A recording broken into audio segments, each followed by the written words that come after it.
Hello guys, today day 16 365 days of coding challenge. Today question ఏంటంటే maximum sum sub array of size k sliding window fixed size అన్నమాట. అంటే ఇక్కడ something elements అనేది ఇచ్చినట్టాడు మనం k base చేసుకొని like ఇప్పుడు మనం సపోజ్ ఇదే ఎగ్జాంపుల్ అనుకుందాం. ఎలిమెంట్స్ వచ్చేసి 2 1 5 1 3 2. సో ఇక్కడ k ఎంత ఇచ్చాడు 3 ఇచ్చాడు అంటే 3 వరకు మ్యాక్సిమం అంటే ఇప్పుడు 2 1 5. సో ఈ త్రీ ఎలిమెంట్స్ సమ్ చేస్తాం అనమాట. అండ్ అగైన్ 1 5 1 ఈ త్రీ ఎలిమెంట్స్ సమ్ చేస్తాం. 5 1 3 ఈ త్రీ ఎలిమెంట్స్ సమ్ చేస్తాం. 1 3 2 ఈ త్రీ ఎలిమెంట్స్ సమ్ చేస్తాం. సో ఇక్కడ ఫైనల్గా 1 3 2 అంటే ఇవి టోటల్ సమ్ చేసి లైక్ ఇక్కడ వచ్చింది చూడండి 2 1 5 1 5 1 5 1 3 1 3 2. సో ఇవి ఇండివిజువల్గా ఇట్లా సమ్ 3 వాల్యూస్తో ఇచ్చిన ఎలిమెంట్స్తో సమ్ చేస్తే టోటల్గా వాల్యూ వచ్చిండదు కదా, లైక్ టోటల్ సమ్స్ వచ్చింటాయి కదా, అందులో మ్యాక్సిమం ఏదైతే ఉందో దాన్ని రిటర్న్ చేయమన్నాడు. సో మనం ఇక్కడ లాజిక్ చూసుకుందాం.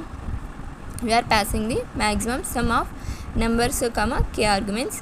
Here coming to method public static int return type max sum of int numbers comma int k. మనం స్టార్టింగే ఏమనుకున్నాం, విండోస్ సమ్ ఈక్వల్స్ టు 0 ఇచ్చుకున్నాం. నెక్స్ట్ మ్యాక్స్ వాల్యూ కనుక్కోవాలి కాబట్టి మ్యాక్సిమం వాల్యూ. సో దాన్ని మనం స్టార్టింగ్ ఇనిషియల్గా 0 ఇచ్చుకున్నాం. నెక్స్ట్ వచ్చేసి స్టార్టింగ్ విత్ 0 లెస్ దానికి అంటే మనం ఇక్కడ 0 లెస్ దానికి అంటే ఇప్పుడు ఏంటి సపోజ్ ఇట్లా ఇచ్చుకుందాం 0 1 2 3 4 5. ఏమన్నాడు 0 లెస్ దానికే అన్నాడు. లెస్ దానికే అంటే ఏంది k ఇప్పుడు 3 ఉందనుకోండి 2 వరకు అంటే 0 to 2 అంటే 0 to 2 ఓన్లీ 3 ఎలిమెంట్స్ సమ్ అవుతాయి. సో 2 1 5 సమ్ ఎలిమెంట్స్ మొత్తం విండో సమ్లోకి వెళ్తుంది. సో బేస్డ్ ఆన్ దిస్ మనం ఈ విండో సమ్ని మనం మ్యాక్స్ సమ్లోకి వేసుకుందాం. లైక్ దీని ద్వారా ఫస్ట్ 8 వాల్యూ వచ్చింటే అది ఈ 2 1 5 సమ్ వాల్యూ 8 వచ్చింటుంది కదా, 8 వాల్యూతో మిగతా వాటి సమ్ను కూడా కంపేర్ చేస్తాం అనమాట. లైక్ ఇది పెద్దగా ఉందా లేకపోతే మిగతా అటు పెద్దగా ఉన్నాయి, మ్యాక్సిమం వాల్యూ ఉందా లేదా అని చెప్పి. సో అందుకే మనం మ్యాక్స్ సమ్ ముందు 0 ఉండే, ఇప్పుడు ఏమన్నా వేసుకున్నాం విండో సమ్ వేసుకున్నాం అనమాట. So here it will goes. Next వచ్చేసి ఫలూప్ ఇయర్ మనం k వరకు అయిపోయింది. నెక్స్ట్ ఏంటి k నుంచి స్టార్ట్ చేస్తున్నాం నెంబర్స్ డాట్ లెంత్ వరకు. So equals to k i less than numbers dot length i plus increment. Coming to hear Windows sum plus equals to numbers of i. మనం ఏంటి ఇక్కడ ఇక్కడ ఉన్న నెంబర్స్ మొత్తం సమ్ చేస్తున్నాం. Windows sum plus equals to numbers of i.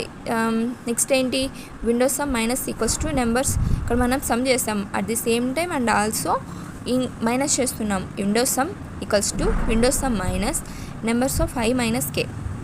So the next one వచ్చేసి max sum equals to math dot max. So మనకి ఇది ప్రీ డిఫైన్ అనమాట జావాలో. మనం math dot max of 2 values ఇవ్వగానే ఏది మ్యాక్సిమం వాల్యూ ఉందో అది రిటర్న్ చేస్తుంది. So max sum equals to math dot max of maths some comma Windows some. So ఇటు కంపేర్ చేస్తుంది అనమాట. ఇటు కంపేర్ చేసి మ్యాక్సిమం వాల్యూని మ్యాక్స్ సమ్లోకి వేసుకుంటుంది. అలా ఈ కండిషన్ రిపీటెడ్ అవుతుంది.